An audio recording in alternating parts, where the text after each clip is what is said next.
Jakarta, sebuah kabar mengejutkan datang dari panggung politik dan hiburan tanah air. Anggota Dewan Perwakilan Rakyat, DPR, RI, Surya Utama, yang lebih akrab disapa Uya Kuya, menghadapi sebuah cobaan berat saat kediaman pribadinya di kawasan Durensawit, Jakarta Timur, menjadi sasaran penjarahan oleh sekelompok massa. Peristiwa yang terjadi di tengah memanasnya situasi sosial politik ini menyisakan sebuah kisah yang menyentuh sisi kemanusiaan terdalam dari seorang figur publik. Di antara puing-puing kerugian materi, Uya Kuya justru menunjukkan ketegaran yang luar biasa, namun hatinya hancur karena satu alasan, hilangnya kucing-kucing kesayangannya. Dalam konfirmasi yang diberikan pada hari Sabtu, 30 Agustus 2025, Uya Kuya terdengar tegar saat berbicara mengenai harta bendanya. Ia mengutarakan sebuah pernyataan yang mencerminkan keikhlasan dan lapang dada, sebuah sikap yang mungkin tidak terduga dari seseorang yang baru saja mengalami musibah sebesar itu. Intinya aku ikhlas saja, ungkap Uya Kuya melalui sambungan telepon. Kalimat singkat itu mengandung bobot penerimaannya mendalam, seolah menegaskan bahwa baginya, materi bukanlah segalanya dan bisa dicari kembali. Ia kembali menekankan, enggak apa-apa, aku ikhlas. Sebuah pengulangan yang bukan hanya menjadi penegas, tetapi juga cerminan dari usahanya untuk menenangkan diri di tengah badai yang menerpa keluarganya.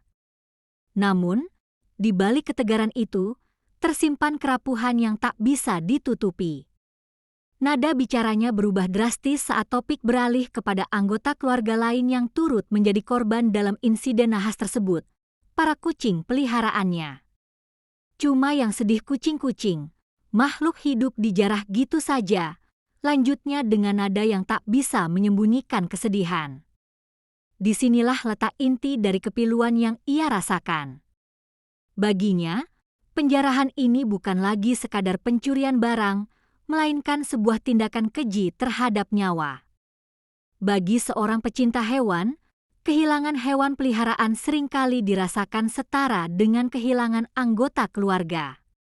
Mereka bukan sekadar properti atau barang berharga, melainkan sahabat, sumber kebahagiaan, dan makhluk bernyawa yang memiliki tempat istimewa di hati pemiliknya. Kucing-kucing tersebut, yang disebut-sebut memiliki nilai fantastis, bukanlah dihargai Uya karena nominalnya. Kesedihannya bersumber dari status mereka sebagai makhluk hidup yang tak berdaya dan kini nasibnya tidak menentu di tangan orang-orang yang tak bertanggung jawab. Spekulasi pun merebak di kalangan publik. Mengapa kucing-kucing itu turut diambil? Apakah para penjarah menyadari nilai ekonomis dari hewan-hewan tersebut? Atau apakah itu hanya sebuah tindakan perusakan acak yang didasari oleh kebencian? Pertanyaan ini menyisakan kekhawatiran yang lebih dalam. Apakah kucing-kucing itu kini berada dalam kondisi baik? Apakah mereka mendapatkan perlakuan yang layak?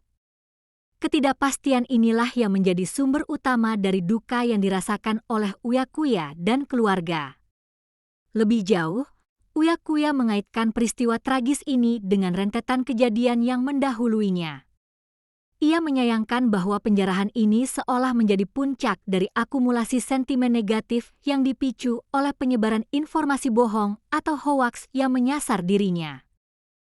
Menurutnya, banyak video-video hoaks yang telah diedit dan disebarkan secara masif untuk membangun citra negatif tentang dirinya di mata masyarakat. Uya merasa bahwa serangan digital ini telah berhasil memprovokasi sebagian kalangan hingga berujung pada tindakan anarkis di dunia nyata. Salah satu contoh spesifik yang ia sebutkan adalah video kontroversial saat dirinya dituduh berjoget secara tidak pantas dalam sebuah acara kenegaraan yang sakral, yakni sidang tahunan MPR. Uya menegaskan bahwa video tersebut telah dimanipulasi sedemikian rupa untuk menggiring opini publik dan memantik amarah.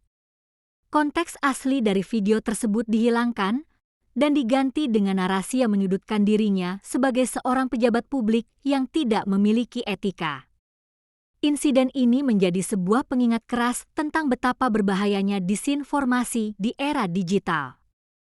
Sebuah konten yang dipelintir dapat dengan cepat membakar emosi massa dan mendorong mereka untuk melakukan tindakan di luar batas nalar dan hukum.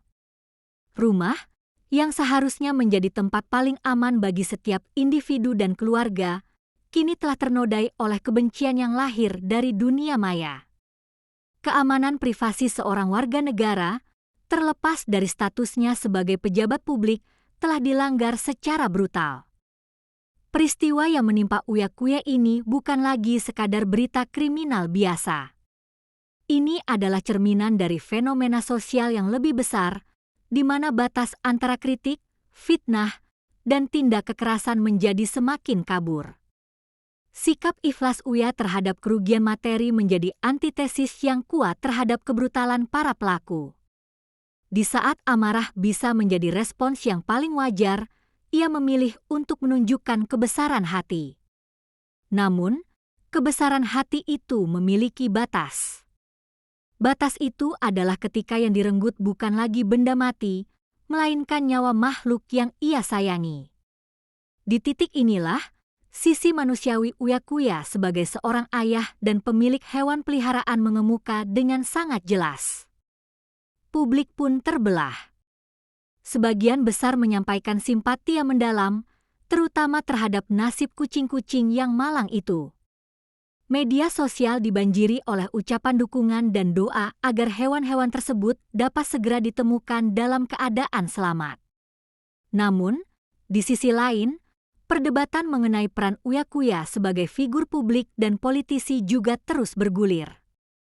Insiden ini memicu diskusi yang lebih luas tentang tanggung jawab seorang pejabat dan bagaimana persepsi publik dapat dibentuk dan, dalam kasus ini, dihancurkan oleh media sosial.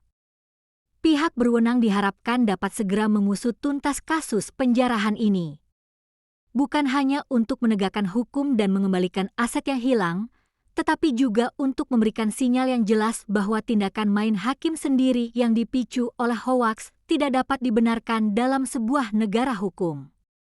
Fokus utama dari harapan publik saat ini tertuju pada pencarian kucing-kucing tersebut. Banyak komunitas pecinta hewan yang menawarkan bantuan dan menyebarkan informasi, berharap ada titik terang mengenai keberadaan mereka. Kisah ini menjadi ironi yang menyedihkan. Seorang pria yang dikenal dengan gaya hidup mewahnya dan persona televisinya yang gemerlap, kini menunjukkan kepada publik bahwa harta yang paling berharga baginya bukanlah barang-barang mahal yang memenuhi rumahnya. Harta itu adalah dengkuran lembut dari kucingnya di pagi hari. Harta itu adalah tingkah laku manja mereka saat meminta perhatian. Harta itu adalah kehadiran mereka sebagai makhluk hidup yang memberikan ketenangan dan cinta tanpa syarat. Kehilangan inilah yang tidak bisa dinilai dengan uang. Kehilangan inilah yang membuat seorang Uya Kuya, anggota dewan yang terhormat, terdengar begitu rapuh dan berduka. Uya Kuya mungkin telah merelakan segala kemewahan duniawi yang dirampas dari rumahnya. Ia telah menunjukkan sikap seorang negarawan yang mencoba tetap tenang di tengah krisis personal. Akan tetapi, sebagai seorang manusia biasa, ia tidak bisa menyembunyikan kesedihannya saat ikatan batinnya dengan hewan peliharaan diputus secara paksa dan kejam. Kini, di tengah kesibukannya sebagai wakil rakyat, Uya Kuya menyimpan sebuah harapan sunyi. Semoga di suatu tempat, kucing-kucingnya aman dan suatu hari nanti bisa kembali ke pelukannya. Peristiwa ini akan tercatat sebagai sebuah pelajaran mahal bagi semua pihak tentang dampak destruktif dari fitnah dan pentingnya menghargai kehidupan dalam segala bentuknya, melampaui segala perbedaan politik dan kebencian.